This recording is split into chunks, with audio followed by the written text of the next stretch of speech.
स्वागत है वैकल्पिक पुराण चैनल। कुब्जा और भगवान कृष्ण की कथा प्राचीन भारतीय पौराणिक कथाओं में एक महत्वपूर्ण स्थान रखती है। यह घटना मथुरा में तब घटित हुई थी जब भगवान कृष्ण अपने मामा कंस का वध करने मथुरा पहुंचे थे।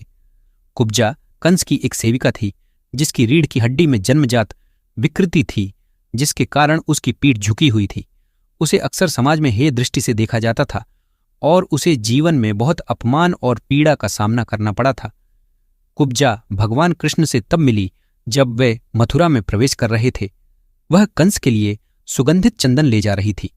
भगवान कृष्ण ने कुब्जा से प्रेमपूर्वक बात की और उसके प्रति करुणा का भाव दिखाया। कुब्जा ने भी भगवान कृष्ण के प्रति सम्मान और प्रेम व्यक्त किया। उसने उन्हें चंदन अर्पित किया और उसके इस विनम्र भाव से भगवान कृष्ण प्रसन्न हो गए। इसके बाद भगवान कृष्ण ने उसके शरीर की विकृति को ठीक करने का निर्णय लिया। उन्होंने कुब्जा की ठुड्डी को अपने अंगूठे और उंगली से ऊपर उठाया और अपने पैर से उसकी रीढ़ की हड्डी को सीधा किया। इस अद्भुत चमत्कार से कुब्जा की पीठ सीधी हो गई और वह एक सुंदर और सामान्य काया वाली स्त्री बन गई। यह घटना न केवल शारीरिक रूप से विकलांग व्यक्ति के जीवन में बदलाव का प्रतीक है, बल्कि यह भगवान कृष्ण की करुणा और उनके उपचारात्मक गुणों को भी दर्शाती है।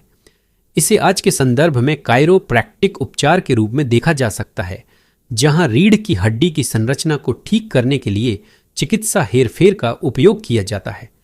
कायरोप्रैक्टिक और कृष्ण का संबंध। कायरोप्रैक्टिक उपचार की आधुनिक पद्धति में चिकित्सक हाथों के माध्यम से रीढ़ की हड्डी और जोड़ों को हेरफेर करके दर्द और अन्य शारीरिक विकृतियों को ठीक करते हैं। भगवान कृष्ण द्वारा कुब्जा के साथ किया गया यह कार्य, जिसमें उन्होंने उसके शरीर को बिना किसी औजार के अपने हाथों से ठीक किया, कायरोप्रैक्टिक पद्धति से मेल खाता है।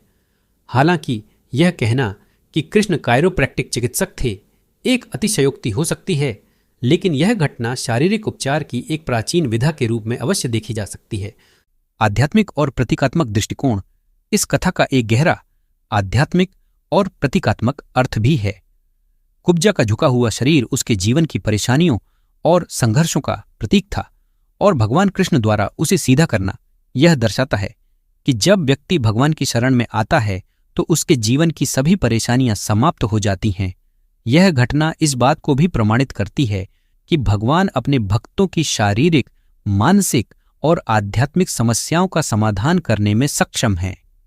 कृष्ण द्वारा कुब्जा को सीधा करना यह दर्शाता है कि किसी व्यक्ति की शारीरिक स्थिति कितनी भी विकृत क्यों न हो, भगवान की कृपा और आशीर्वाद से वह व्यक्ति फिर से स्वस्थ, सुंदर और सम्मानजनक जीवन जी सकता है।